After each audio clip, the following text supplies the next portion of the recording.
Hello students, welcome back to my channel. How are you? I hope all are good. So आज से हम लोग start करेंगे electrochemistry और इस सीरीज का ये एक मोटिव रहेगा कि हम लोग बेसिक टू हाई लेके जाएं, बिल्कुल बेसिक से, जिसको कुछ भी नहीं मालूम उसको भी ये समझ आ जाए। ठीक है, तो चलिए बिना टाइम वेस्ट करें हम लोग स्टार्ट करते हैं। सबसे पहले इलेक्ट्रोकेमिस्ट्री का मतलब ही समझ लीजिए, दो वर्ड से मिलकर बना हुआ, आपको क्लियरली दिख रहा होगा, इलेक्ट्रो और केमिस्ट्री। तो इलेक्ट्रो वर्ड जो यहाँ शो कर रहा है वो इलेक्ट्रिकल एनर्जी के लिए एक तरीके से शो कर रहा है, और जो केमिस्ट्री है वो केमिकल एनर्जी के लिए। और इस चैप्टर में मेन जो मोटिव होते हैं, हम लोग जितने भी सेल्स वगैरह पढ़ते हैं तो उसमें भी एक यही रहता है कि या तो आपका इलेक्ट्रिकल एनर्जी से केमिकल एनर्जी में चेंज हो रहा होगा, और या फिर आपका केमिकल एनर्जी से इलेक्ट्रिकल एनर्जी में चेंज हो रहा होगा। जैसे इलेक्ट्रोकेमिकल सेल है वो इस पे बेस्ड है, electrical energy to chemical energy, और जो हमारे आगे इलेक्ट्रोलिटिक सेल है वो हमारे बेस्ड है chemical energy to electrical energy. ठीक है, तो चलिए स्टार्ट करते हैं। सबसे पहले हम लोग देख लेते हैं what are electrical conductors and electrical insulator. ये सब बच्चों को पता है, एक बार रिवाइज कर रहे हैं बस जल्दी से, कि जो इलेक्ट्रिकल कंडक्टर्स हैं आप अच्छे से जानते हैं कि उनमें करंट इजिली फ्लो कर जाता है। ठीक, एग्जाम्पल के तौर पर आप ध्यान रख सकते हैं iron, copper etcetera. Electrical insulator क्या होते हैं? जिसमें current doesn't flow, can't flow, यानी कि करंट फ्लो होता ही नहीं। Just for example dry would, plastic etcetera. Semi conductors, एक चीज और ध्यान रखिएगा कि जो सेमी कंडक्टर्स होते हैं ना वो नॉर्मल स्टेट में आपका इंसुलेटर की तरह रहते हैं, लेकिन यहाँ पे जैसे हमने शॉर्ट में लिखा है but current can flow after some changes. तो ये कुछ चेंजेस करने के बाद ये भी कंडक्टर्स की तरह बिहेव करने लगते हैं। तो इसमें वैसे तो सब सॉलिड स्टेट में है आपका, और फिजिक्स वाले पार्ट में भी, पर ध्यान रखिएगा कि आपको वो सम चेंजेस क्या होते हैं। जैसे कि हमने कोई ऐसा सेमीकंडक्टर लिया, उसका हमने टेम्परेचर इंक्रीज कर दिया तो उसमें करंट फ्लो होना स्टार्ट हो गई। हमने कुछ उसमें एडिशनल इम्प्योरिटी मिक्स कर दी जिसको डॉपिंग कहते हैं, तो तब भी वहां पे क्या हो जाती है, करंट फ्लो स्टार्ट हो जाती है। जैसे कि एग्जाम्पल सिलिकॉन, जर्मेनियम, ये सब आपके सेमीकंडक्टर्स के एग्जाम्पल्स होते हैं। ठीक है, तो next move on. Electrical conductors, अब आप इसी को समझिए क्योंकि आपके चैप्टर में आपको यही समझना है, पूरा यहीं से कहानी हमारी स्टार्ट होने वाली है। तो इलेक्ट्रिकल कंडक्टर्स भी दो टाइप के होते हैं। कौन कौन से? Metallic conductor and electrolytic conductors. बिल्कुल बेसिक से स्टार्ट करें क्योंकि आगे आपके लिए कोई डाउट नहीं बचेगा।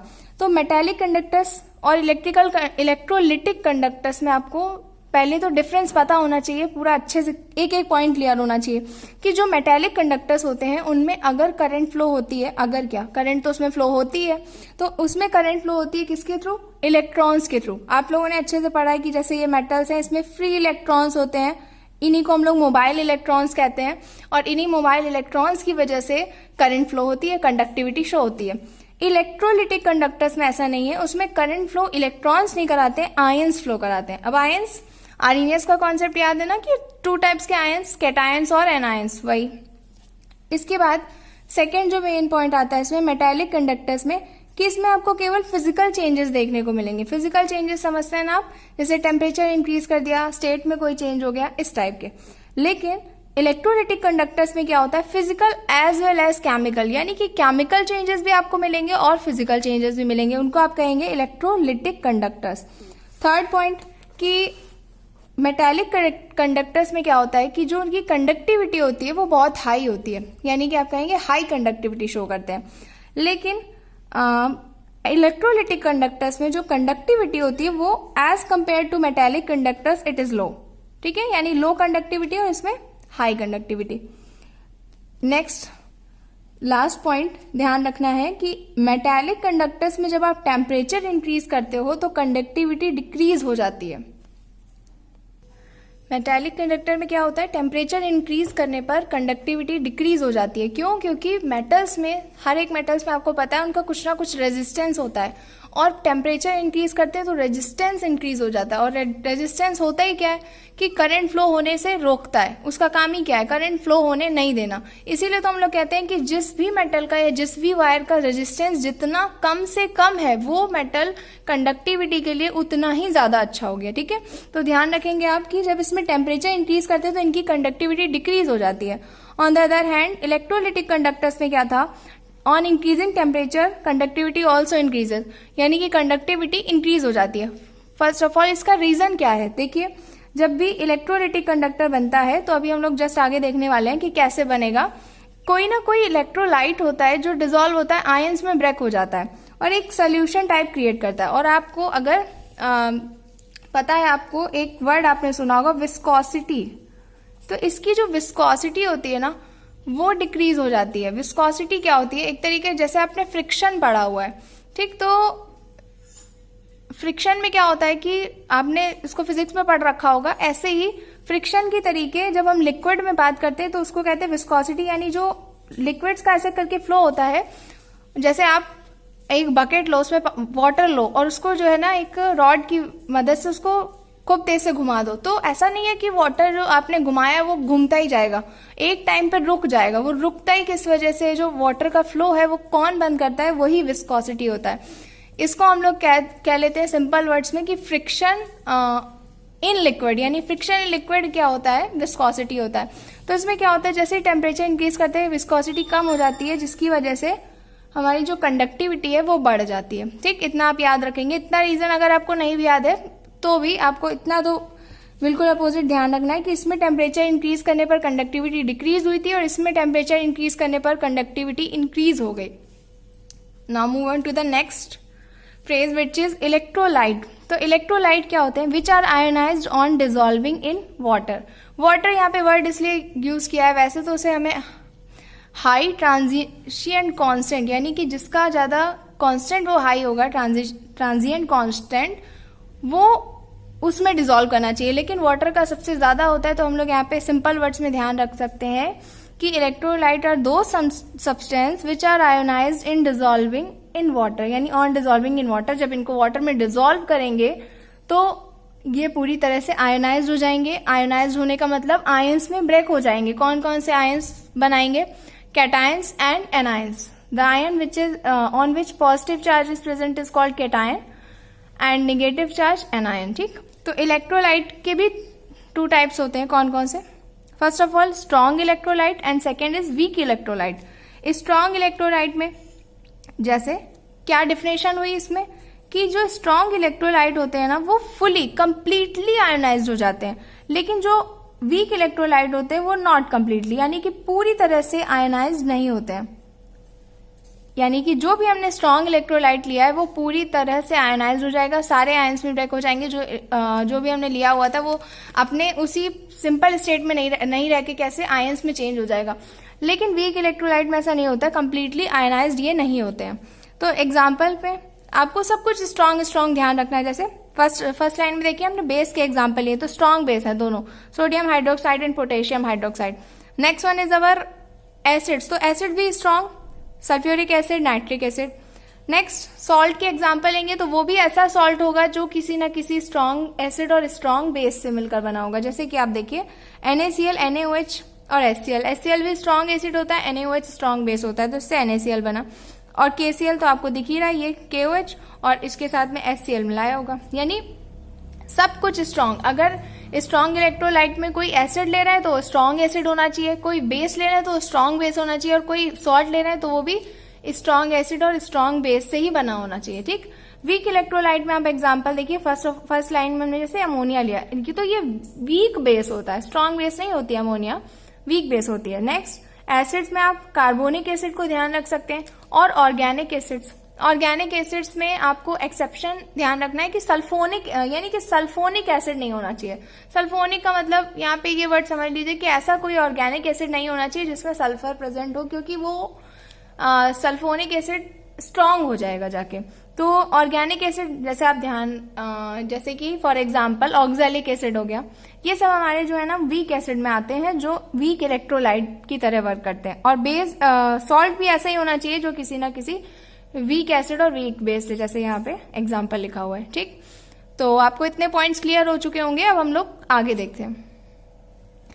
तो नेक्स्ट फ्रेज इज क्या, इलेक्ट्रोड्स क्या होते हैं। इलेक्ट्रोड बार बार यूज होगा, electrode, inert electrode, half cell. तो आप इसको सब पहले हम लोग कुछ फर्स्ट इंट्रोडक्शन का वीडियो है ये, इसमें सारी वो छोटी छोटी चीजें समझ लेंगे। सबसे पहले जो बार बार यूज होंगी उनको अच्छे से समझना है, ठीक है।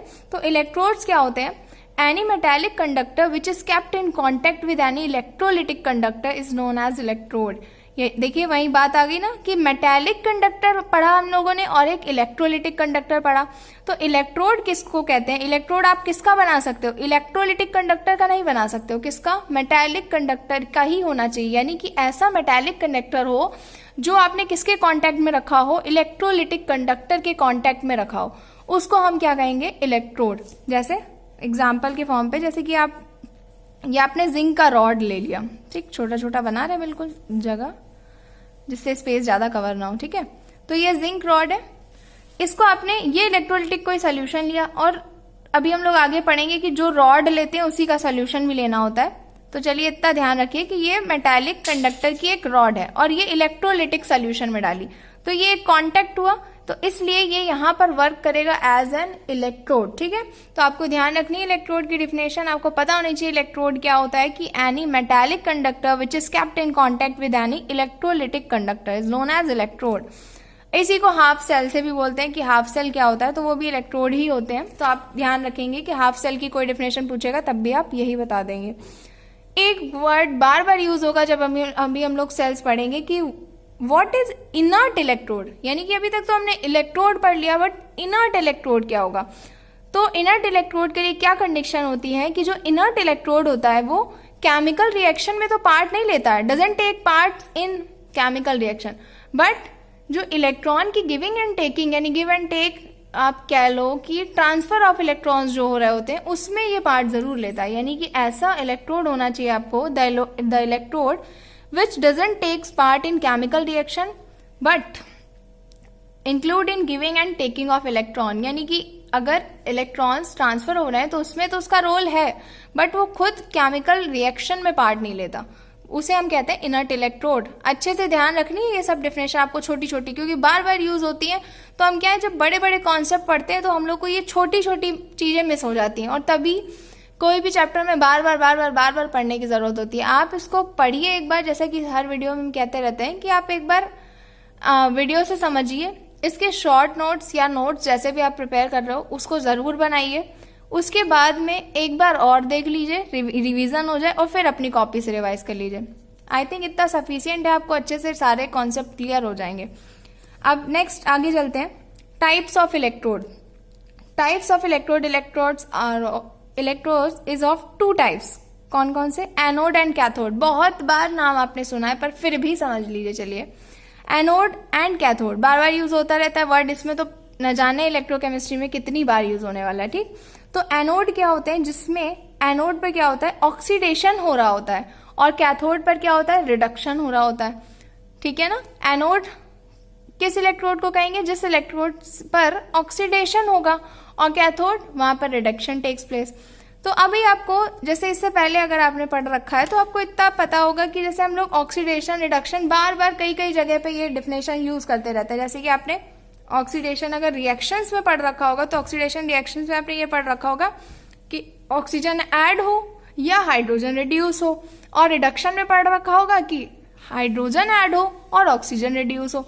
लेकिन इलेक्ट्रोकेमिस्ट्री में हर बार जब भी बात करेंगे ऑक्सीडेशन और रिडक्शन का, तो आपको केवल यही ध्यान रखना है कि ऑक्सीडेशन में लॉस ऑफ इलेक्ट्रॉन होता है और रिडक्शन में गेन ऑफ इलेक्ट्रॉन होता है। देखिए जैसे ये Zn से Zn+2 में गए आयंस, यानी कि एक मेटल से, यानी कि एक एलिमेंट से उसके आयन में चेंज हुआ और ये 2 इलेक्ट्रॉन्स लॉस कर गया, ठीक। अगर हम यही प्लस वाला इधर माइनस दिखाएंगे तो आपको अच्छे से दिखाई देगा, आपको और क्लियर हो जाएगा कि भाई लॉस है, यानी माइनस लगा है तो लॉस है। पर आपको एक साइड में ऐसे याद रखना है कि ऑक्सीडेशन क्या होता है, जब लॉस ऑफ इलेक्ट्रॉन हो रहा हो, ठीक, और रिडक्शन क्या होता है, जब गेन ऑफ इलेक्ट्रॉन, यानी कि आयन से एलिमेंट में चेंज हो रहा है। देखिए Cu+2 है, प्लस इसमें 2 इलेक्ट्रॉन्स ऐड किए, कॉपर में चेंज हो गया।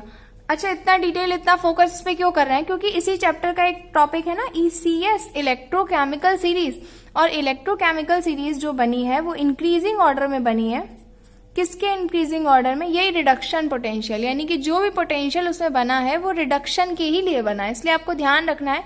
उसमें सारी ऐसे ही रिएक्शंस आपको देखने को मिलेंगी, तो आपको याद रखना है कि रिडक्शन में क्या होता था, गेन ऑफ इलेक्ट्रॉन, और ऑक्सीडेशन में लॉस ऑफ इलेक्ट्रॉन।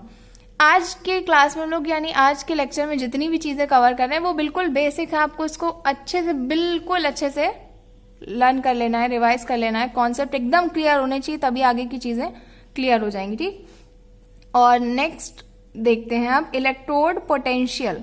ठीक, इसको ईएमएफ भी बोलते हैं। EMF means electromotive force. ठीक, जिन चीजों को हमने इसमें मेंशन नहीं करा हुआ है आप उसको बोल रहे हैं, हम आप लिख जरूर लेंगे, इलेक्ट्रोड पोटेंशियल या फिर इलेक्ट्रोमोटिव फोर्स। ठीक, और यहां पर उसी के बगल में इसी के साथ साथ समझते रहेंगे स्टैंडर्ड इलेक्ट्रोड पोटेंशियल। ठीक, तो आप देखिए क्या होगा। इलेक्ट्रोड पोटेंशियल किसे कहेंगे? सबसे पहले आपको लेना है कोई एक मेटालिक इलेक्ट्रोड। मेटालिक इलेक्ट्रोड अभी हमने बात कर ली, यानी किसी भी एक मेटल की सिंपली रॉड लगा देनी है। जैसे कि यहाँ पर हम चलिए जिंक की बात कर लेते हैं, ये हमने लगाई जिंक की रॉड, Zn की रॉड, और उसको उसी के सॉल्ट सोल्यूशन में डालना है। उसी का सॉल्ट, ये थोड़ा तिरछा हो गया डायग्राम, कोई बात नहीं, समझ लीजिए।